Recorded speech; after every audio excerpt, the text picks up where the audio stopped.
मैं समझता था साधु लोग धरती के बोझ।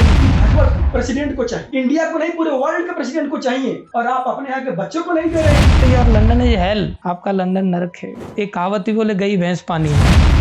रटो और करना क्या है, यहाँ पीना है और एग्जाम में जाकर वो गलत है। कि जो मनुष्य शरीर मिला है, ये मिला है जिज्ञासा के करने के लिए। हरे कृष्णा फ्रेंड्स, आज हमारे साथ गोवर्धन मथुरा के एक सन्यासी सचिनंदन प्रभु जी है। प्रभु जी हरे कृष्णा।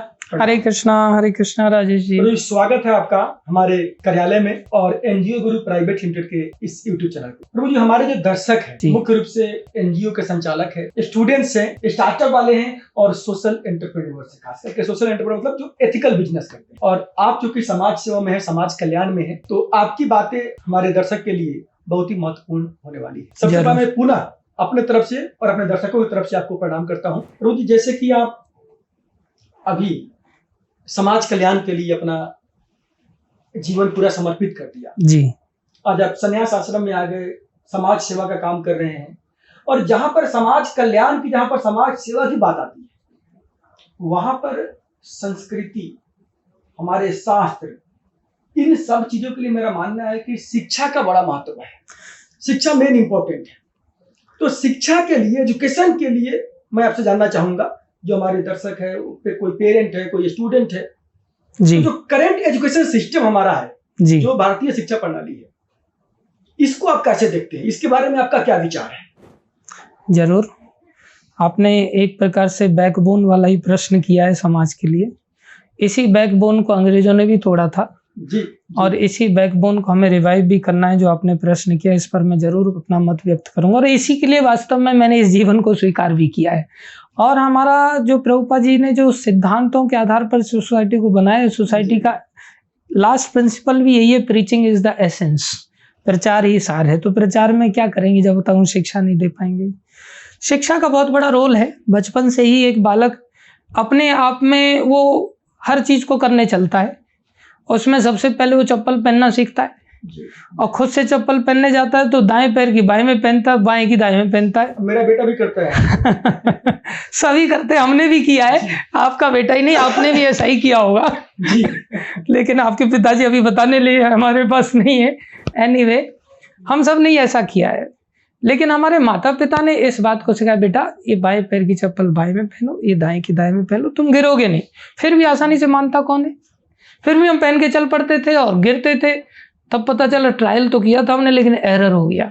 अब उसको रेक्टिफाई करना है। रेक्टिफाई कहाँ से करेंगे? जो शिक्षा माँ बाप ने दिया, वो शिक्षा को हमने स्वीकार किया। तो शिक्षा के रूप में तो सबसे पहला रोल शिक्षा का ही है जीवन में। और माता को सारा संसार कहता है पहली गुरु होती है। लेकिन माता पहली गुरु तभी होती जब उसने अपनी माता को गुरु माना हो। वो माता भी तब गुरु मानी जाएगी जब उसने अपनी माँ को गुरु माना हो। इस प्रकार से होते होते परंपरा भगवान तक जाती है। अर्थात इन लोगों ने भगवान के स्टेटमेंट को दोहराना चाहिए। अगर दोहराएंगे तो भगवान की बातें और इनकी बातें मैच करेंगी तो ये सब गुरु के रूप में माने जाएंगे, भगवान के रूप में माने जाएंगे। इसलिए हमारे शास्त्र कहते थे, मातृ देवो भव, पितृ देवो भव, आचार्य देवो भव, अतिथि देवो भव, क्योंकि ये सब भगवान की बातों को दोहराते थे। अब भगवान की बातें और इनकी बातें मैच कर रही हैं कि नहीं, इसके लिए हमें भगवान की बातों के रूप में गीता भागवत को लेना चाहिए। गीता भागवत को देख करके पता करना चाहिए, क्योंकि आजकल मैच नहीं करेंगी। आजकल की माता पिता आदि, क्या दूर की बात छोड़ दीजिए, इवन स्कूलों में जो टीचर्स हैं वो भगवान की बातों को नहीं दोहरा रहे हैं। उनको पता ही नहीं, किसी को नहीं पता आज के समय में, क्योंकि हमारी शिक्षा प्रणाली ऐसी टूट गई। अंग्रेजों ने ऐसी बुरी तरह से इसको चौपट किया कि हम उसका अनुमान नहीं लगा सकते। और चौपट करने में उन्होंने विशेष रूप से अपना दास बनाया। हमारी शिक्षा प्रणाली को उन्होंने हीनता के रूप में प्रदर्शित किया, अपनी लैंग्वेज को प्रवेश कराया उन्होंने इस प्रकार से। तो शिक्षा प्रणाली को निश्चित रूप से चेंज करना। और मैं एक बार देख रहा था, आपका भी मैंने वीडियो देखा, आपने भी शिक्षा प्रणाली के ऊपर बोला है और मेरे को काफ़ी हंसी आई। विशेष रूप से आपने जिस प्रकार से टारगेट किया, और बहुत सटीक टारगेट किया। ऐसा नहीं है कि कुछ मनगढ़ंत विचारधारा आपने दी हो। मैंने देखा उसमें आपने कहा कि इंडियन एजुकेशन सिस्टम में बस 3 ही फॉल्ट हैं, और उस 3 फॉल्ट में आपने बताया कि उसमें इंडियन में इंडियन नहीं है, एजुकेशन में एजुकेशन नहीं है, और सिस्टम में सिस्टम नहीं है। और ये सत्य है। हमारा जो भारतवर्ष जो भरत महाराज के नाम पर हमारे देश का नाम भारतवर्ष पड़ा, वो भरत महाराज जिनको भागवत से शिक्षा दिया और उन्होंने अपना सारा राजपाट छोड़ करके भक्ति को अंगीकार किया और भगवान की प्राप्ति किया, वो इतने महान बने कि उनके नाम से भारतवर्ष नाम पड़ा। तो हमारी भारत भूमि के अंदर तो वो कल्चर में होना ही चाहिए। तो भारतीयता खत्म हो गई, ऊपर से एजुकेशन के अंतर्गत एजुकेशन खत्म हो गया, क्योंकि खुद एजुकेटेड नहीं तो दूसरे को क्या एजुकेट करेंगे। मैं एक सेकंड रोकूंगा यहाँ पर। बेसिकली जो मेरा उस वीडियो में मतलब था जी कि एजुकेशन का पर्पस क्या है। हाँ, अगर मैं कल्चर और शास्त्र, संस्कृति और शास्त्र को जरा मैं एक सेकंड को रोकता हूँ, वो तो है ही मेन है जी। अभी के परिवेश में मेन है कि आर्थिक रूप से लोगों को मजबूत करना जी, लोगों को आर्थिक तौर पर उनको अपना व्यवसाय शुरू करने के लिए, एंटरप्रेन्योर बनने के लिए प्रेरित करना जी। और यही चीज मिसिंग है हमारे एजुकेशन में। निश्चित रूप हमारा शिक्षा तो मैं बोलता हूँ कि लोगों को गरीब करता है। बिल्कुल सही बात। एजुकेशन से अगर आप पढ़ते हैं तो आप गरीब बनना सीखेंगे, क्योंकि वहां पर क्या आती है, वहां पर आती है दास्ता कैसे करना है। हाँ, वहां पर आता है कि नौकरी कैसे करना है, how you become a good slave, how become discipline, how become a good slave, कि नौकरी कैसे बढ़िया से कर सकते हैं आप, जो कि अंग्रेजों को चाहिए था। सच बात है। और आज भी हम लोग उस चीज को ढो रहे हैं। बिल्कुल सच। आज भी हम लोग उसी मॉडल में चल रहे हैं, वही हमारा शिक्षा सिस्टम है, उसी एजुकेशन सिस्टम को हम लोग फॉलो करके आज भी यही कारण है कि भारत जहां पर पहले 97% लिटरेसी रेट था, वहां पर आज हम लोग बोल रहे हैं कि लोग शिक्षित कम हो रहे हैं। हाँ। आज हम लोग बोल रहे हैं कि भारत में स्वरोजगार की कमी हो रही है। ये स्वरोजगार की कमी क्यों हो रही है? क्योंकि सिखाया नहीं जा रहा। सच बात है। खास करके आप मेरे समाज की बात करेंगे तो वहां पर कोई अगर बिजनेस कर लिया, उसको हिंट देखते हैं कि बिजनेस कर लिया, अरे कोई नौकरी नहीं मिली क्या? हाँ, कहीं बढ़िया ढंग का जॉब कर लेता। तो ये तो परिस्थिति है। आप सत्य बात है। देखिए, हमारा भारत देश इतना महान, जिसने सारे संसार को जीरो से लेकर के सारा गणित दिया जी, आर्यभट्ट जी। हमारा भारत देश इतना महान कि सारे संसार के लोग भारत में पढ़ने के लिए आते थे। नालंदा आदि यूनिवर्सिटीज काफी फेमस रही हैं, नदिया काफी फेमस रहा है, काशी काफी फेमस रहा है, सारा संसार यहाँ आता था। और उस संसार के यहाँ आने पर हम देख सकते हैं कि कितना वैभवशाली हमारा देश रहा कि मैकाले, जिसको आज भी हमारी भारतीय शिक्षा प्रणाली लॉर्ड कहकर के संबोधित करती है, मैं तो लॉर्ड नहीं कहूँगा, मैकाले ने जब उस शिक्षा का वर्चस्व देखा हमारे देश में, कि पाया कि सारे भारत में घूमने के बाद उसने देखा कि एक भी चोर नहीं और एक भी भिखारी नहीं। अर्थात लोग अपने आप में कितने वेल्दी थे। आदमी चोरी क्यों करता है? मजबूरी में करता है। भिखारी क्यों बनता है? बेवश होकर के बनता है। जब सारे संसार का दाता देश, सोने की चिड़िया कहा जाने वाला देश, वो भिखारी और चोर तो हो ही नहीं सकता। बोले इस पर शासन करना है। शासन क्यों करना है? क्योंकि इसे लूटना है। बिना शासन के तो लूटना आसान होता नहीं उनके लिए। उन्होंने शासन करने के लिए क्या किया? इस एजुकेशन के अंदर अपना एजुकेशन डालना चालू किया। पहले बिजनेस मॉडल लेकर के आए, बिजनेस करने के बहाने आए, और बिजनेस करने के बहाने से उन्होंने धीरे धीरे लोगों को तोड़ना चालू किया। और हमारे भोले भाले लोग, जो धोखेबाज लोग थे, उन्होंने धीरे धीरे करके उनको पेनिट्रेशन दे दिया। लोभ लालच में आकर के मोरलिटी डाउन होती चली गई और उन लोगों ने हमारे सिस्टम को तोड़ दिया। तोड़ करके दास्ता का सिस्टम दे दिया। उसमें क्या प्रवेश कराया? केवल एक लैंग्वेज को प्रवेश करा दिया उन्होंने, अंग्रेजी भाषा, और मार्केट में दिखा दिया, सूट बूट से थोड़ा सा दिखा दिया। क्योंकि हर व्यक्ति थोड़ा सा चेंज देखता है तो उसकी ओर आकर्षित तो होता ही है। मैं जोड़ना चाहूंगा यहाँ पर, जैसे कि 1835 का जो रिपोर्ट था जी जी, तो उस रिपोर्ट के बाद में उन्होंने सीधा प्रहार किया यहाँ के संस्कृति के ऊपर। निश्चित। सीधा बोला कि जो तिलक लगा रहे हैं, कंठी माला कर रहे हैं, भगवान का मूर्ति पूजा कर रहे हैं, ये जाप कर रहे हैं, ये सारे निम्न वर्ग के लोग हैं। उनके लिए हमारे मन में जो हमारा स्ट्रेंथ था ना, उसके लिए निम्न भावना भर दिया हमारे अंदर। और प्रायोरिटी किसको दिया? इंग्लिश को। क्यों दिया? क्योंकि उनको इंग्लिश बोलने वाले लोग चाहिए थे। हाँ, जो उनके बातों को समझ करके आगे लोगों से उनके लिए काम करवा सके। Medium of communication for them, कि भाई लोगों को शोषण करना है, मजदूर चाहिए, फैक्ट्रियों में कारीगर चाहिए, नौकरी करने वाले चाहिए, तो उनसे काम कौन करवाएगा? तो उनसे काम करवाने के लिए they wanted a person who speaks English. Correct. और ऐसा भर दिया कि जो इंग्लिश बोलता है वो शिक्षित। हम आज भी यही मानते हैं। हाँ। अगर पार्क में मैं मैं कई बार देखता हूँ पार्क में टहलने जाता हूँ, तो बच्चे ने अगर इंग्लिश में हिंदी में कुछ बात कर दिया ना, तो माँ बोलती है don't talk in Hindi, don't talk in Hindi, सच्चाई से इन इंग्लिश। मतलब ऐसा वो माँ सिखा रही है कि जैसे वो हिंदी बोल के कौन सा अपराध कर रहा है।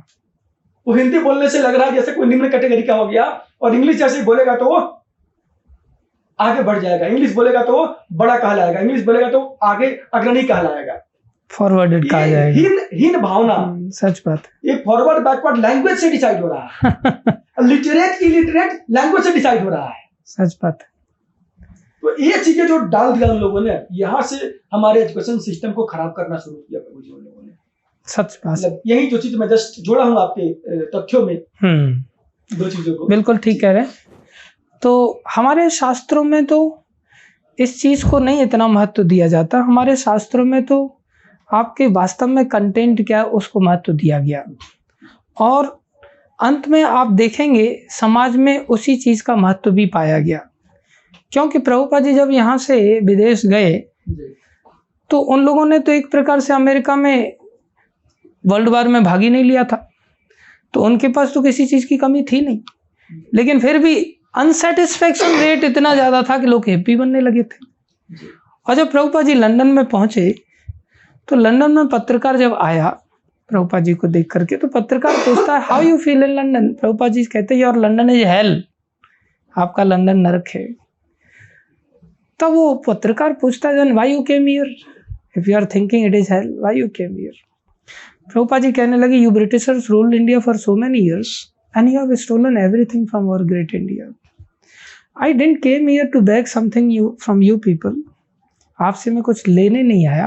Can you imagine जिसका सब चुरा लिया गया हो और फिर भी वो उनसे कुछ लेने नहीं जा रहा है। Can you imagine the magnanimous nature of the person? Prabhupada ji का कितना मैग्नेनिमस नेचर था। प्रभुपाद जी बोले फिर भी मैं देने के लिए आया हूं, क्योंकि तुम चोर हो, तुम्हारी आवश्यकताओं की पूर्ति हो ही नहीं रही है, तुम्हारी ये चोरी की वृत्ति क्यों बनी हुई है, मैं उस जड़ को ही खत्म करने के लिए आया हूं। बोले कैसे जड़ खत्म होगी वो। प्रभुपाद जी ने कहा I came here to give you our Indian Vedic culture which you forgot to take from India. तो प्रभुपाद जी ने वो दिया और दिया एंड दे बिकेम सेटिस्फाइड। तो यहां से हम देखते हैं कि हम कितना भी बैकवर्ड फॉरवर्ड की बात करें, अरे कितना भी आप किसी व्यक्ति को अच्छी तरह से सजा दो, लेकिन बेचारा वो अंदर से भूखा है तो सजावट क्या करेगी उसकी। आप नोटों के बंडलों से उसकी पॉकेट को भर दो, लेकिन उसको कंटेंट के रूप में, भोजन के रूप में कुछ नहीं दे रहे हो, तो आपकी उसकी एसेंशियल नीड को फुलफिल नहीं कर रहे हो, तो क्या दे रहे हो आप उसको, कुछ भी नहीं। सिमिलरली प्रभुपाद जी ने उनके देश में जाकर के हमारी भारतीय संस्कृति, हमारी इंडियन वैदिक कल्चर को प्रभुपाद जी ने दिया। जो कुत्ता पालने वाले लोगों को उनको गौ पालन सिखाया, जो पानी की तरह शराब पीने वाले लोगों को इतना ऊपर उठा दिया कि वो चाय कॉफी तक छोड़ दिए, तो क्या सेटिस्फेक्शन का लेवल बढ़ा होगा उनका। क्या इस कल्चर की अहमियत है, उनको दिया। और हम देशी लोग आदतन ऐसे मजबूर हो गए कि विदेश से जो चीज है उसी को स्वीकार करते हैं। तो प्रभुपाद जी ने विदेशियों को ला करके खड़ा कर दिया, और विदेशियों को जब हमारे भारतीय लोगों ने देखा तो वो भी प्रभावित हुए और उन्होंने लेना स्वीकार किया, और बहुत सारे लोग आज भक्त बन रहे हैं और अपने जीवन को बदल रहे हैं। तो ये कल्चर के बिना, इस संस्कृति के बिना हमारा उद्धार नहीं हो सकता। ये थोड़े समय की चकाचौंध है और आज लोग आ रहे हैं वापस आ रहे हैं। आप जितना भी हाइब्रिडाइजेशन की ओर देख रहे थे, पहले जनता बढ़ रही थी, अब धीरे धीरे लोग ऑर्गेनिक इंडस्ट्री की ओर आ रहे हैं। धीरे धीरे सब लोग उन्हीं मोटी फसल पर आ रहे हैं, क्योंकि सब कैंसर के शिकार हो रहे हैं, सब हार्ट डिजीज के शिकार हो रहे हैं, सब छोटी छोटी उम्र में हार्ट अटैक के शिकार हो रहे हैं। सब अंग्रेजी बोलना क्या उनको बचा लेगा? कुछ नहीं बचा पाएगा। सूट वूट बचा लेगा क्या? कुछ नहीं बचा सकता।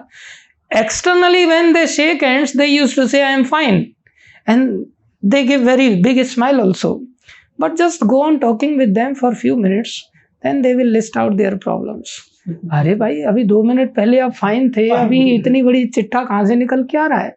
तो internally everybody is dissatisfied, everybody is going towards depression, you know. और विदेश से ही आ रहा है, विदेशी कल्चर को जो मोबाइल इंटरनेट के माध्यम से सीख रहे हैं, वहाँ साइकेट्रिस्ट की लाइन लगी हुई है, और एक साइकेट्रिस्ट ऐसी मजबूरी में फंस गए लोग, एक साइकेट्रिस्ट दूसरे साइकेट्रिस्ट के पास जा रहा है। वही हमारे देश में आ रहा है। लेकिन प्रभुपाद जी की इस देन के माध्यम से आज हमारे पास एक आशा की किरण है आज हम इस वैदिक कल्चर को शास्त्र के माध्यम से सारे संसार में प्रदान भी कर रहे हैं। मोदी जी ने भी रिसेंटली जापान के जब प्रेसिडेंट आए तो उनको कहा प्रभुपाद जी की गीता लेकर के कि इससे बड़ा गिफ्ट मेरे पास देने के लिए कुछ नहीं और तुम्हारे पास लेने के लिए कुछ नहीं। और सबको दिया उन्होंने, सबको दिया, एक को नहीं, जितने भी सबको दिया आए थे लोग जी, सबको उन्होंने G20 में भगवद गीता गिफ्ट किया। निश्चित। और नरेंद्र मोदी जी तो हर जगह, प्रधानमंत्री जी जहां भी जाते हैं वो भगवद गीता ही गिफ्ट करते हैं सबको। निश्चित। बोलते हैं कि इससे बड़ा गिफ्ट नहीं है मेरे पास। बिल्कुल सही बात है कि ये आपके सारे समस्या का समाधान है। ये समाधान गीता तो भगवान ने संसार के जीवों के लिए एक मैनुअल के रूप में दिया है। डॉक्टर जी इसमें दो चीजें और आपकी बातों से निकल करके आ रही है। प्लीज। एक हम लोग बात कर रहे हैं दास्ता का जी, कि जो मॉडर्न एजुकेशन सिस्टम है हमें सिलेबरी सिखाता है, हमें दास्ता सिखाता है। और अल्टीमेटली आया कहां से? 1835 में जो हमारे एजुकेशन सिस्टम को चेंज किया गया वहां से ये चीजें निकल करके आई।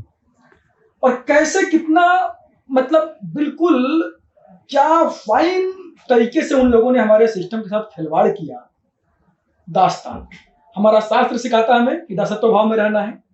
हमारा शास्त्र सिखाता है हमें कि हमें अपने आप को नीचे रखना है। हमारे माता पिता, हमारे गुरु, हमारे से बड़े, हमारे भगवान, उनका हम दास है, उनको हम सर्व करना है, हमारा पर्पस उनको सेवा करना है।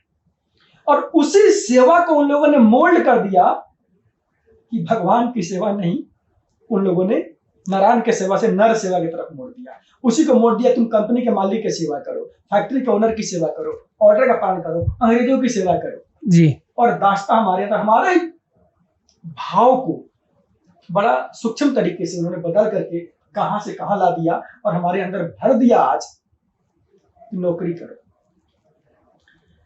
एक्चुअली में जो एजुकेशन सिस्टम है ना वो गरीब बनाने की सिस्टम है, वो गरीब बनाने की मशीन है या कोई गरीब बना के रखती है। सच बात। दो बातें हमारे एजुकेशन से निकल करके आई।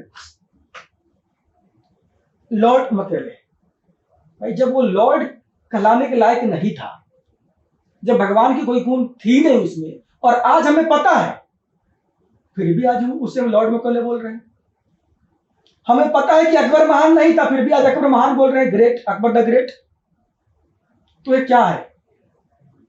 ये वही तो चीजें है कि जो हमारे चीजों को तोड़ मरोड़ दिया गया, आप आज उसी को आज इट इज फॉलो करते आ रहे हैं। हम उससे अलग नहीं हुए। और यहां पर एक चीज और भी है, जैसे जो अभी नई शिक्षा नीति आई है, एजुकेशन पॉलिसी, जो न्यू एजुकेशन पॉलिसी आई है, उसमें प्रधानमंत्री जी ने बहुत हद तक चीजों को ठीक करने की कोशिश किया। मैं उस पर भी आपका राय जानना चाहूंगा कि न्यू एजुकेशन पॉलिसी पे आपका क्या विचार है? जी देखिए, इसमें जो दासत्व की भावना की जो आप बात कर रहे थे, निश्चित रूप से हमारे अंदर दासत्व होना चाहिए, लेकिन एक क्वालिफाइड व्यक्ति के लिए जो हमारे लिए वास्तव में हमारे हित की बात करे।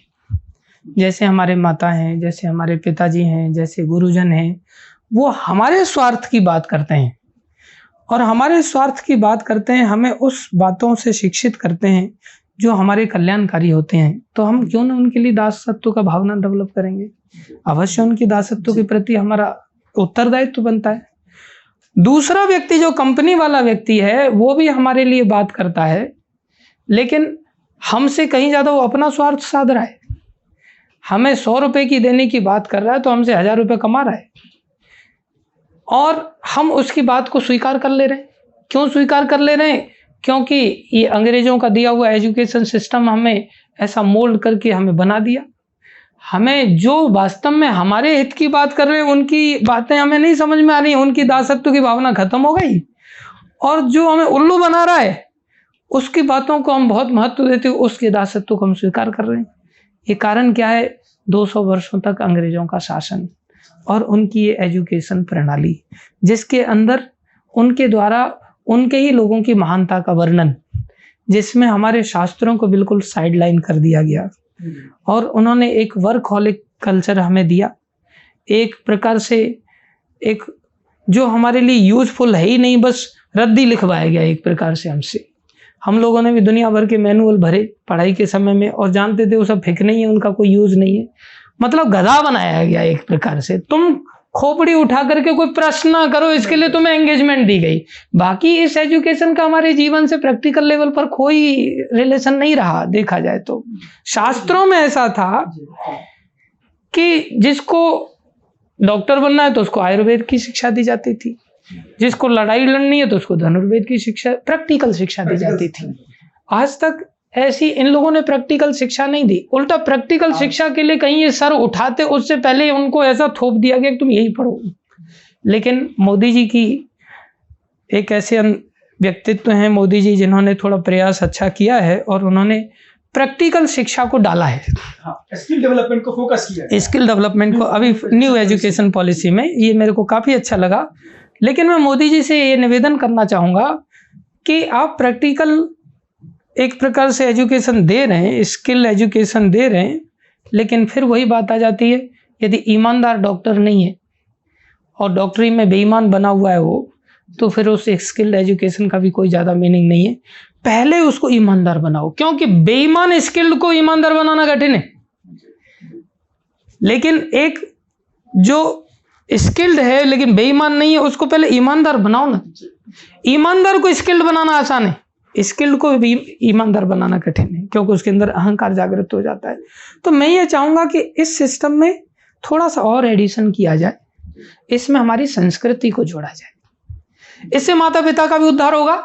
आज माता पिता बेरेफ्टेड है एक प्रकार से, पूरी तरह से अपनी संतान छोड़ करके उनको चली जाती है। तुम वृद्धालय में जाकर के अपना जीवन वृद्धाश्रम में व्यतीत करो, बेचारे सफर कर रहे हैं। इतना खर्चा मेहनत करके खून पसीने की कमाई करके बच्चे को पढ़ाते, और आगे चल करके बच्चा कहीं सेटल्ड हो जाता है, उनकी ओर मुड़ करके देखता भी नहीं। तो ये संस्कृति का अभाव है, मोरल एजुकेशन का अभाव है।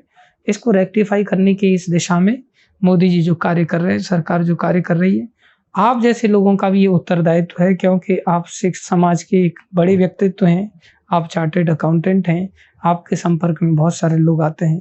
मैं चाहूँगा आपका उत्तरदायित्व है, हमारा उत्तरदायित्व है कि हम सिलेबस के अंदर गीता भागवत को भी अंदर डालें। और ये प्रिंसिपल बेस्ड शिक्षा है, इसमें कोई ऐसी व्यक्तिगत शिक्षा नहीं कि हिंदू के लोगों के लिए ये है, ऐसा नहीं है। इसमें हिंदू मुस्लिम सिख ईसाई वाला कंसेप्ट नहीं है।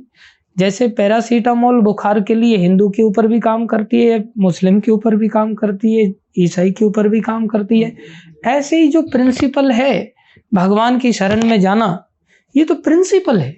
हम उनके अंश हैं तो हम उनकी ओर जाएं। वो अलग बात है कि कोई किसी नाम से जा रहा है, कोई किसी नाम से जा रहा है। पानी के बिना हम नहीं रह सकते। कोई पानी बोल करके पानी पी रहा है, तो कोई जल बोल करके पानी पी रहा है, तो कोई वाटर बोल करके पानी पी रहा है। ये पानी पिएंगे ही पिएंगे, बिना पानी के मर जाएंगे। ऐसे ही बिना भगवान की सत्ता के व्यक्ति आगे नहीं बढ़ सकता। तो कोई क्रिश्चियनिटी के अंदर जेहोवा आदि के माध्यम से भगवान की शरण में जा रहा है, कोई मुस्लिम्स के अंदर अल्लाह आदि के माध्यम से शरण में जा रहा है, कोई हिंदू धर्म के अंतर्गत कृष्ण आदि के माध्यम से शरण में जा रहा है। उसको शरण में ले जाना सिखाती है ये शिक्षा।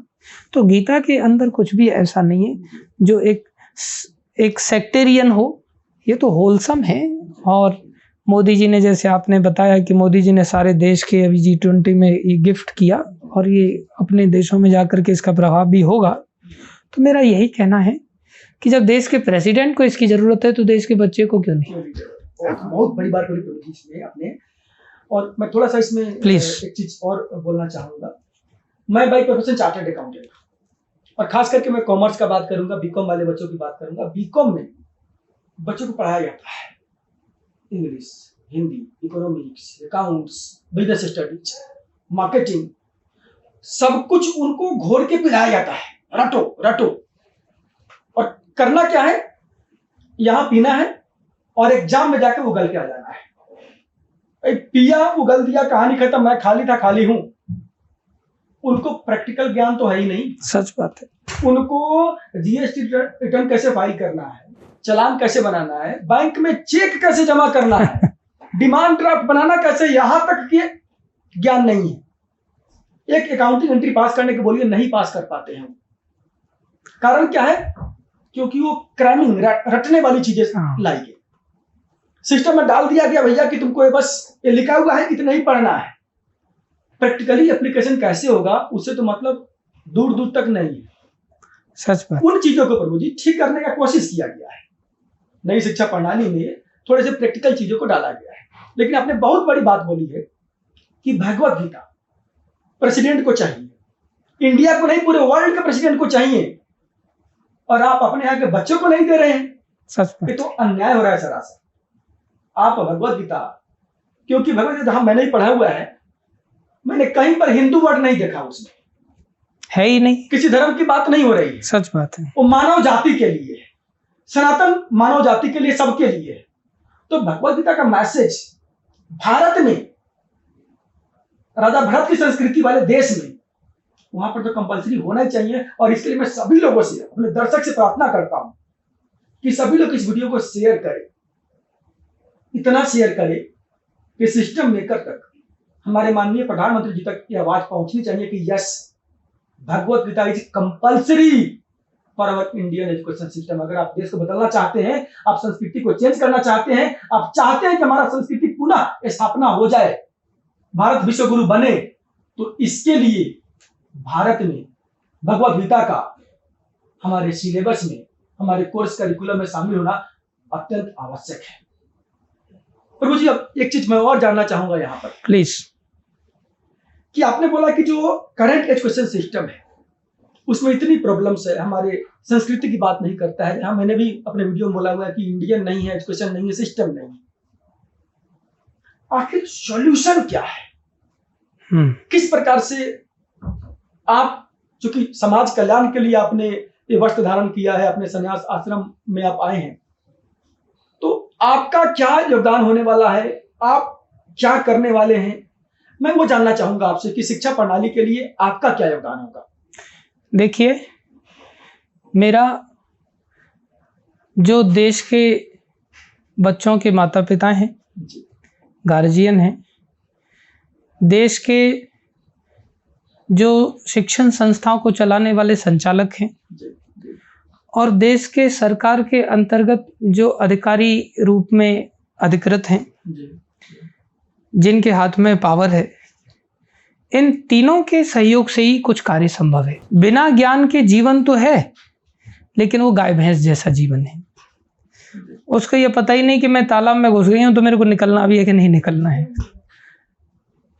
पत्थर मार मार करके भैंस को निकाला जाता है। और एक कहावत भी बोले, गई भैंस पानी में। दूसरा कहावत भी है कि अकल बड़ी की भैंस। पानी में भैंसी क्यों जाती है? क्योंकि भैंस के पास अकल नहीं है ना। भैंस का दूध पीने वाले के पास भी अकल नहीं रहती है, इसलिए भैंस का पड्डा भी दूध पी करके अपनी माँ को पहचानने में घंटा लगाता है। वो सोचता है ये माँ, सब जगह से लात खाता है, तब जाकर के घंटे के बाद पता चलती ये माँ है मेरी। अच्छा। ये गाय के बछड़े के साथ ऐसा नहीं होता, भैंस के बच्चे में ऐसा होता है, भैंस के पड्डे के साथ ऐसा होता है। आपने भैंसों का पालन नहीं किया ना, हमने किया है। तो आज समाज में इसलिए भैंस के ऊपर ये कहावत बनी हुई है। तो सबसे महत्व तो ज्ञान का ही है, और ज्ञान के अभाव में ही आज समाज में क्योस एंड कंफ्यूजन फैला हुआ है। उसके कारण सिम्फनी नहीं है, उसके कारण समस्या में समाज में स्मूथनेस नहीं है, समाज में हार्मनी नहीं है। ये सब समस्याओं का ढेर बन गया है समाज। इसका समाधान यहीं से निकलेगा, शिक्षा से। तो हम सबसे पहले माता पिता से निवेदन करना चाहेंगे कि कोई भी माता पिता को जब भगवान की संज्ञा दी गई कि मातृ देवो भव, पितृ देवो भव, आचार्य देवो भव, तो इनको ऐसी थोड़ी भगवान की संज्ञा दी गई है। इनको ऐसा रोल अदा करना पड़ेगा, भगवान के संदेश को इनका, हाँ, इनका रोल ये है कि जब ये भगवान के रूप में कार्य कर रहे हैं तो ये खुद भगवान तो है नहीं, भगवान के प्रतिनिधि हैं। प्रतिनिधि भगवान कहा जाता है थोड़ी देर के लिए, जैसे गुरु भगवान का प्रतिनिधि है तो भगवान कहा जाता है। तो इनको सबसे पहले जानना पड़ेगा कि हमें तो पहले भगवान की बात सुननी पड़ेगी। बाबा, तो पहले हमारे जीवन में गीता भागवत का थोड़ा महत्व समझें, और महत्व समझते हुए हम इंसिस्ट करें स्कूल के मैनेजर से जाकर के, भाई हमारे बच्चों को ये चीज सिखाओ, आप क्यों नहीं सिखा रहे हो? इस चीज को ना सिखाने के कारण हमारी संतानें दुर्योधन जैसी बनती जा रही। ये चीज जब तुम सिखाओगे तो हमारी संतान, जैसे अर्जुन ने गीता भागवत को सीखा तो उन्होंने अपने माता पिता की ऐसी सेवा किया कि धृतराष्ट्र, जो कि युद्ध की समाप्ति के पश्चात जिसने कि अपने पुत्रों को लड़ाया, खुद भी उन्होंने पांडवों को मरवाने में कोशिश में कमी नहीं छोड़ी, उनकी भी सेवा की, उनकी भी सेवा की युद्ध के समाप्ति के पश्चात। किसके कारण? गीता के कारण। तो माता पिता का कर्तव्य है कि भगवान के संदेश को महत्व दें, स्कूलों में जाकर के महत्व दें। और जब माता पिता समाज के, देश के नागरिक जब इस बात को समझेंगे तो देश की सरकार नहीं समझेगी क्या? सरकार कोई एलियंस थोड़ी चला रहे हैं, सरकार देश के नागरिक ही तो चला रहे हैं। अगर ये लोग नहीं समझेंगे तो सरकार कैसे समझेगी? ये लोग समझेंगे तो सरकार अवश्य समझेगी। और इस्कॉन इस विषय में काफी कार्य कर चुका है और बड़े स्तर पर हम कार्य करने जा रहे हैं। हमारे प्लान्स हैं, हम रिसर्च वर्क हमारा चल रहा है और समाज के संपर्क में हम डोर टू डोर जाकर के इस चीज को हम जरूर नॉक करेंगे और समाज को जागृत करेंगे। ये हमारा प्रयास है। ये वास्तव में जो प्रभु जी आपको जो विचार है, हरे कृष्णा मूवमेंट का जो विचार है जी, समाज में शिक्षा के लिए कार्य करना, समाज में स्वास्थ्य के लिए कार्य करना, और इन चीजों से एक्चुअल में समाज का उत्थान होगा। निश्चित। जो हमारी संस्कृति, हमारे शास्त्र बच्चों में दिए जाएंगे ना शिक्षा प्रणाली के माध्यम से, प्रभु जी मैं ये मानता हूं कि जो आज पेरेंट का वृद्धाश्रम में जाने का जो तादाद लगा हुआ है वो तादाद रुकेगी। वो बच्चा समझ पाएगा कि मेरे पेरेंट का मुझे आगे करने में क्या रोल रहा है। मैं अपनी बात बताऊंगा। मेरे पिताजी एक लेखपाल है और किसान भी है। तो जब मैं छोटा बच्चा था तो पढ़ाने के लिए मुझे पैसे लगते थे, तो पैसा मुझे देते थे और उनके जो चप्पल होते थे ना, उस चप्पल में वो जो वायर होता है आयरन का, उसको बांध बांध करके वो चलाते थे उसको। हाँ। मैं एक बार गया दिल्ली से, चप्पल लेके नहीं गया, जूते पहन के गया था। तो मुझे जाना था मार्केट, तो मैं उनका चप्पल पहन के निकल गया बाजार सब्जी लेने के लिए। जब जा रहा हूं तो रास्ते में पैर में चुभ रहा है चप्पल। तो चुभ रहा है, मैंने चप्पल उठा के देखा इसमें आखिर है क्या, चुभ क्यों रहा है, कुछ कांटा तो नहीं लग गया। तो देख रहा हूं कि वो कांटा नहीं, वो तो तार है, बांध के रखा हुआ है, आयरन की तार है, बांध रखा है उससे चप्पल को। सही बात है। तब समझ में आई कि पेरेंट किस लेवल पर कटौती करके, किस स्तर पर मेहनत करके हमें पैसे दे रहे हैं, हमें पढ़ा रहे हैं। और इस चीज को अगर हमें याद रहे, हम समझे, तो पेरेंट के प्रति हमारा कर्तव्य क्या है, हमारा ड्यूटी क्या है, ये ड्यूटी समझ आएगा। सत्य बात। इस कल्चर को, इस संस्कृति को हम शास्त्र के माध्यम से, अपने संस्कृति के माध्यम से, शिक्षा के माध्यम से बच्चों तक हम लोग ला सकते हैं, ताकि बच्चे जो है पेरेंट का सही इज्जत करें। जो पेरेंट का सही स्थान है, वो सही स्थान अपने पेरेंट को बच्चे दे। बिल्कुल सही बात। और आज आपका नाम इस्कॉन संस्था में, आपका नाम जो है सचिनंदन दास के नाम से। तो जो आपका ये यात्रा रहा है जीवन का, सचिनंदन प्रभु बनने के लिए शिव कुमार चौधरी से, तो यात्रा कैसा रहा है? ऐसा कौन सी प्रेरणा मिली, किस चीज के लिए आप प्रेरित होकर के आप इस्कॉन मूवमेंट ज्वाइन किए, हरे कृष्णा मूवमेंट ज्वाइन किए, और आपने अपना प्रोफेसर से आज एक मोंग के रूप में आज हमारे सामने है। इस जर्नी के बारे में हमारे दर्शक को एक बार बताया। राजेश वर्मा जी, आपका बहुत बहुत धन्यवाद देते हैं। आपने हमें अपने इस ऑफिस में इनवाइट किया है और मैं निश्चित रूप से आपकी इन बातों से सहमत हूं कि समाज भी जानना चाहता है कि आप अचानक से ऐसा क्या हुआ आपके जीवन में कि आप एकदम से सर मुड़ा दी और ऐसा जीवन स्वीकार कर लिया। जी, संसार में सभी लोग पूछते हैं, प्राय हम भी जिनसे मिलते हैं वो सभी पूछते हैं, आपका पूछना भी स्वाभाविक है। देखिए, गीता में और शास्त्रों में ऐसे उपदेश हैं कि जो मनुष्य शरीर मिला है, ये मिला है जिज्ञासा के करने के लिए। अथातो ब्रह्म जिज्ञासा। Now you got this human form of life, now you should inquire about the supreme personality of Godhead. तो हमारा भारतीय संस्कृति ऐसा है कि बचपन से ही बच्चों में ऐसे संस्कार डाले जाते थे। तो मेरा भी ऐसा सौभाग्य था कि मेरा जन्म ब्रज में हुआ और ब्रज में मेरे दादी बाबा भी मुझे ऐसे मिले जिन्होंने बचपन से ही मुझे ध्रुव महाराज, प्रहलाद महाराज, इनकी कहानियां सुनाई। तो ये कहानी तो थी नहीं, ये तो फैक्ट था।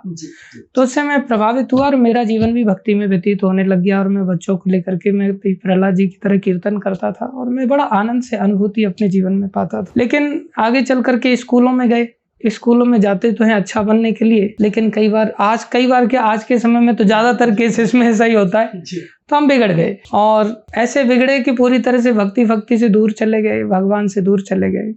परिणाम यह हुआ कि विज्ञान के छात्र रहे और किसी भी बात को अंधविश्वास के रूप में लेना नहीं चाहते थे। घर वाले बड़े होने पर कहते थे, भाई रामायण हम पढ़ते हैं, थोड़ा बैठा करो, सुना करो, आरती करो, ये करो, हम बोझा समझते थे। हम सोचते थे पहले कंसेप्ट तो क्लियर हो। तो हम प्रश्न करने लगे। साधु लोग हमारे घर पे आते रहते थे। पिताजी का स्वाभाविक रूप से सामाजिक कार्य था। पिताजी मेरे गवर्नमेंट जी। एक बात और, आपने बताया कि आप ब्रज से, ये बहुत ही सौभाग्य की बात है कि आप ब्रज से हैं। और आपके पिताजी क्या वहाँ पर किसान थे? आपके पिताजी भक्त थे? क्या उनका बैकग्राउंड क्या था? मेरे पिताजी ऑलराउंडर थे। मेरे पिताजी ब्रज में बहुत गरीबी से पले बढ़े, तो उस कारण से खेतीबाड़ी करना उनके लिए बहुत आसान काम था, क्योंकि वही हर व्यक्ति शुरुआत में स्वीकार करता है, गरीब आदमी।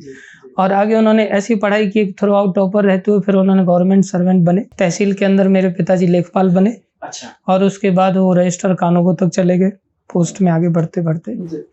तो सामाजिक रूप से उन्होंने हर तबके को देखा था और समाज के हर वर्ग के लोग हमारे घर पे आते जाते रहते थे। तो एक प्रकार से हर रोल को निभाने में बड़े निपुण थे। तो उन्होंने हमें सिखाया, समझाया, लेकिन हम नहीं सीख पाए, क्योंकि घर की मुर्गी दाल बराबर। और घर पे साधु लोग भी आते थे। ब्रज के अंदर साधुओं की कोई कमी तो है नहीं। साधु लोग आते थे। साधु भी बड़े तरह तरह के, कोई सुट्टा मार रहा है, कोई तम्बाकू घिस रहा है, कोई चिलम फूंक रहा है, और कोई मौन व्रत धारण करके वो संसारी की बातें कर रहा है, लिख लिख के कर रहा है। जब मौन व्रत धारण नहीं किया तुमने, संसार की कोई बात नहीं करने के लिए, लिख क्यों रहे हो? पेज भी बर्बाद कर रहे हो, पेन भी बर्बाद कर रहे हो, टाइम भी बर्बाद कर रहे हो। ऐसे साधुओं के कारण मैं समझता था साधु लोग धरती के बोझ हैं, काम के न काज के दुश्मन है, अनाज के, एक प्रकार से। तो मैं साधुओं को बहुत घृणा की दृष्टि से देखता था। लेकिन मैं जानना चाहता था चीज़ों को कि वास्तव में भगवान है, कौन है, कैसे हैं, भगवान कैसे एग्जिस्ट कर सकते हैं, करते हैं, अगर हैं भगवान तो दिखाई क्यों नहीं देते। ऐसे अनेक प्रश्न थे। अगर भगवान एक हैं तो इतने सारे धर्म क्यों हैं, और ब्रज में तो हर संप्रदाय अपना डेरा जमा करके बैठा हुआ है। तो मैं बहुत कंफ्यूज था। ऐसी स्थिति में मेरे को सौभाग्य मिला महाराष्ट्र में मेरा हायर एजुकेशन के लिए। तो अच्छा, जब एक चीज मैं जस्ट अपने जानकारी के लिए पूछना चाहता हूँ जी, कि आपने बोला कि ब्रज में सारे संप्रदाय सभी लोग वहां पर है, तो ब्रज में बोलते हैं कि कुछ 5100 से ऊपर मंदिर है, ये सच है क्या? हाँ, 5,500 मंदिर हैं। 5,500 मंदिर सिर्फ ब्रज में? जी हाँ, जी हाँ। तो ये भी एक धरोहर है ब्रज के रूप में, भगवान की लीला स्थलियों का। तो हर घर एक मंदिर होगा वहां पर? है ही, हर घर एक मंदिर था ही पूर्व में। तो मीराबाई ने इस बात को अपने भजनों में कहा कि घर घर ठाकुर तुलसी पूजा। तो हर घर में ठाकुर पूजा थी, हर घर के लोग भक्त हुआ करते थे। तो हम फिर हायर एजुकेशन के लिए महाराष्ट्र गए, जैसे मैं बता रहा था। तो महाराष्ट्र में मेरा जब एडमिशन हुआ तो एक दो कॉलेज में तो पिताजी ने मना कर दिया एडमिशन देने के लिए, क्योंकि वहाँ जब हॉस्टल में गए तो सब ताश खेल रहे हैं बच्चे लोग, सिगरेट की बदबू आ रही है हर कमरे से। तो पिताजी बोले तुम भी आकर के यही करेगा। ये तो आजकल हर कॉलेज का, लगभग हर कॉलेज, सबका नहीं बोलूंगा लेकिन लगभग हर जगह का ये परिस्थिति है। हाँ, तो मेरे पिताजी घबरा गए इस चीज को देख करके। बोले तुम भी। मेरा आगरा दीनदयाल कॉलेज में भी एडमिशन होने वाला था, दयाल बाग में। वहां पर भी पिताजी ने जब ऐसा माहौल देखा, लड़के लड़कियों को चेयर्स करते हुए देखा, तो पिताजी घबरा के बोले तू तो हमें छोड़ करके यही करेगा आने वाले समय में, तो वापस ले आए हो। तो वहां गए तो खोजते खोजते एक ऐसे कॉलेज में पहुंचे जो जंगल में था, और कॉलेज की छुट्टी हो गई थी। तो वहाँ ये सब चीजें देखने को मिला ही नहीं उनको। और हॉस्टल देखने के लिए गए तो हॉस्टल में एक लड़का दिखाई दिया जिसने बनियान पहनी हुई थी, तो उसके हाथों पर तिलक के छापे थे। अच्छा। सर पे तिलक था। संध्या के समय फूल तोड़ रहे थे। तो उनको देख करके पिताजी प्रभावित हुए, यहाँ तो अच्छे लड़के लोग रहते हैं। और क्या देखा उन्होंने कि मेरे पिताजी ने यही देख करके मेरे को वास्तव में एडमिशन दिलाया। और हॉस्टल में क्या देखा, शाम को हम कमरे में रह रहे थे, जिस कमरे में तो अचानक से कीर्तन की आवाज आई। तो पिताजी को पता चला अच्छा लोग यहाँ कोई कीर्तन भी करता है। तो पता चला कि स्टूडेंट लोग ही कीर्तन करते हैं। तो मेरे पिताजी गए, मैं बोला आप चले जाओ। मैं शर्म के कारण गया नहीं, मैं सोचा आप चले जाओ, बाद में मैं जाऊंगा। वो जाकर के बोले बहुत अच्छा डांस करते हैं, कीर्तन करते हैं, भाव में आकर के सब कार्यक्रम लेते हैं, मेरे को बहुत अच्छा लगा, तुम भी जाना। मैं बोला मैं बाद में जाऊंगा। मेरा एडमिशन हो गया इवेंचुअली, मैं चला गया। जब मैंने गया, मैंने जुड़ना सोचा, तो मेरा उद्देश्य तो पहले से ही साधु लोगों से मैं त्रस्त था। तो मैं सोचा ये साधु लोगों का कल्चर यहाँ भी है, तो इनके साथ भी डिस्कशन किया जाए, जैसा मेरा स्वभाव था। अंधविश्वास के रूप में किसी चीज को मैं नहीं स्वीकार करना चाहता, तो मैंने डिस्कशन किया। और ब्रज के लोग तो ऐसे ही भाव में होते हैं। हाँ, भगवान ही मित्र है, जब तो फिर साधु लोग तो नहीं। मैं वैसे भी ये जानना चाहता था कि ये चीज तो हमारा काम है, ये लोग हमसे भी श्रेष्ठ कैसे हो गए यहाँ पर। तो एनीवे मैं चला गया, मैंने क्वेश्चन आंसर चालू किया। तो वहाँ पर संजीव बजाज सर करके थे, हमारे सीनियर थे जो जम्मू से थे बेसिकली, और वो वहाँ पर सीनियर के रूप में सेकेंड ईयर में इंजीनियरिंग में शिक्षा प्राप्त कर रहे थे। तो मैंने उनके साथ डिस्कशन किया, मेनली उनको पराजित करने के उद्देश्य से। बाद में चल के उनका नाम भी चेंज हो गया था, सत्यदास नाम था उनको, पहले ही वो दीक्षित थे। अच्छा। तो उनके द्वारा मैं बड़ा प्रभावित हुआ, उन्होंने इतना प्रेम दिया मेरे को और मेरे सारे कंसेप्ट इतने अच्छी तरह से क्लियर किए कि रात को 8 बजे से लेके 1-1 बजे तक हमारे क्वेश्चन आंसर चलते रहते थे। और चक्कू जी एक चीज और जी, मुझे तो पता है लेकिन मैं अपने दर्शकों के लिए जानना चाहता हूँ जी कि इस्कॉन में जाने के बाद नाम चेंज क्यों कर देते हैं? जैसे आपका नाम पहले शिव कुमार चौधरी था, जी, बाद में आप सचिन दास बन गए, ये ऐसा क्यों होता है? जी। तो ये भी मैं मुद्दे पर आऊंगा जब मेरा नाम चेंज होगा, अभी यात्रा चल रही है ना। जी। तो वहाँ क्या हुआ, उनसे मैं पराजित हुआ 1 महीने के बाद, और मैं बड़ा अंदर से सेटिस्फाइड फील कर रहा था, क्योंकि आज तक किसी साधु ने मेरे को पराजित नहीं किया था। वो साइंटिफिकली आंसर्ड नहीं दिए थे, जो कंसेप्ट के अनुसार प्रॉपर बेस्ड हों, रेफरेंस के साथ हों। तो उन्होंने मेरे को शास्त्रों से रेफरेंस दे दे करके हर आंसर को दिया, तो मैं बड़ा प्रभावित हुआ और उसके बाद मैं जुड़ गया। लेकिन मेरा साधु बनने का कोई ऐसा विचार नहीं था, और ये ग्रेजुअल प्रोसेस, एक चुटकी प्रोसेस नहीं है। मैंने 4 साल 5 साल जब पॉलिटेक्निक मैंने किया 3 साल का, उसके बाद 3 साल इंजीनियरिंग में भी वहीं रहा, तो 6 साल कंटिन्यूस रूप से मेरे को एजुकेशन के लिए मिले। तो 3 साल मेरे को इन भक्तों का सानिध्य मिला। जैसे आपने बताया कि 1 महीना के डिस्कशन के बाद आप हार गए, जी। तो हार के कैसा फील हुआ आपको? हार के तो मैं ऐसा सोच रहा था कि मैं 12 साल जिस चीज का इंतजार कर रहा था कि मेरे को कोई समझाए, मेरे को फिर से पहले जैसा बनना था अंदर से। अच्छा। क्योंकि मैं बिगड़ तो चुका था, लेकिन अंदर से मेरी भावना कहती थी यार पहले जैसे हम प्रहलाद जी की तरह भक्ति करते थे, उसमें जो आनंद था, कब हम फिर से पहले जैसे बनेंगे। तो मैं पहले जैसा रास्ता अनुभव कर रहा था कि अब मेरे को रास्ता मिल गया। मतलब अच्छा फील हुआ आपको? अच्छा मतलब मोर देन अच्छा। मतलब यहाँ पर वो जीतने वाला नहीं बल्कि हारने वाला बाजीगर बन बिल्कुल ठीक कह रहे हैं।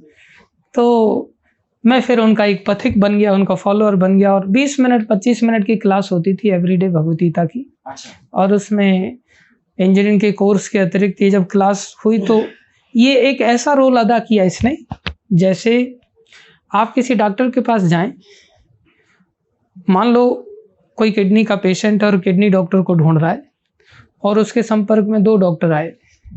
एक डॉक्टर है जो काफ़ी स्किल्ड है, ठीक कर सकता है, लेकिन इतना चालाक है कि दूसरी किडनी भी निकाल सकता है। और एक डॉक्टर है जो ईमानदार है लेकिन स्किल्ड नहीं है। तो ऐसी सिचुएशन में हम दोनों में से किसी को भी प्रेफर नहीं करेंगे, दोनों जगह ही फंसेंगे, दोनों ही जगह फंसेंगे। लेकिन आपके पास स्किल्ड भी है और ईमानदारी भी है, वो डॉक्टर बड़े सौभाग्य से मिलता है लोगों को। आज के समय विशेष रूप से, पहले तो ऐसे ही होते थे, लेकिन आज के समय ढूंढने से बहुत कठिन है। तो मुझे एक प्रकार से ऐसा सौभाग्य प्रतीत हुआ कि मैं स्किल भी पा रहा हूँ इंजीनियरिंग कॉलेज के अंतर्गत, और मैं वो ईमानदारी भी सीख रहा हूँ, वो कल्चर भी सीख रहा हूँ जिसके लिए मैं हैंकर कर रहा था, जो मेरे को स्कूल नहीं बिगाड़ा था। वो मैं पहले दादी बाबा की दया से शास्त्रों की बातें सुन करके अच्छा था, लेकिन स्कूल ने बिगाड़ा। और अगर इस इंजीनियरिंग कॉलेज में हॉस्टल में अगर मेरे को ये शिक्षा के रूप में अगर ये गीता नहीं मिलती, तो मैं और पूरी तरह से बिगड़ने की पीक पर जाने वाला था। लेकिन भगवान की दया थी कि मैं बच गया। हो सकता है कि फिर आज आप सन्यासी नहीं होकर के डॉन होते। निश्चित रूप से। और क्या बताऊं, मेरे सर पे एक प्रकार से मेरी 5 छोटी बहनें हैं, तो मैं सोचता था बहुत बड़ी जिम्मेदारी है, साधु बनने का तो कोई प्रश्न ही नहीं उठता था। लेकिन जब बढ़े और इस कल्चर को सीखा, तो हमारा कल्चर तो यही सिखाता था, वसुधैव कुटुंबकम। हमारा कुटुंब इतना सा है ही नहीं। प्रभुपाद जी ने भी अपने कुटुंब को इतना सा नहीं माना, प्रभुपाद जी ने सारे संसार को ही अपना कुटुंब माना। Build a house where the whole world can live. Whole world can live. This is Prabhupada's famous statement. तो प्रभुपाद जी ने प्रैक्टिकली बनाया, खाली स्टेटमेंट नहीं दिया, सारा संसार आज उसमें रहता है। प्रभुपाद जी ने ऐसा इस्कॉन सोसाइटी बनाया। तो फिर हमने ऐसा सोच करके जब कल्टीवेशन हुआ और चीज़ों को समझा, तो हमारी कॉन्शियसनेस भगवान की कृपा से बड़ी हुई, और हमने पूरे संसार को एक प्रकार से आज प्रभुपाद कृपा से घर मान करके चलते हैं। वो अलग बात है कि हमारी जूरिडिक्शन से इंडिया से बाहर के देश बाहर हैं, हम वहाँ पर बहुत ज़्यादा कुछ नहीं कर सकते, क्योंकि वहाँ की नागरिकता का हमारे पास उतना अधिकार नहीं है। लेकिन एटलीस्ट देश को घर मान करके देश के लिए तो हम बहुत कुछ करने का मादा रखते हैं। ऐसा सोचते हुए हमने इस साधु जीवन को स्वीकार किया, और जब आप किसी के लिए कुछ करना चाहते हो तो सबसे पहले तो आपको दास बनना पड़ेगा, क्योंकि किसी के लिए कुछ करने के लिए स्वामी बन करके नहीं कर सकते। किसी के लिए वास्तव में कुछ करना चाहते हो तो दास बनना पड़ेगा। अब दास बनने के लिए आप हर व्यक्ति का दास बन करके एक एक व्यक्ति का नाम तो लगाओगे नहीं। आप कह सकते all Indians are my brothers and sisters but you don't have your universal father. How all male and female are your brothers and sister? How is it possible? You can not maintain the universal brotherhood.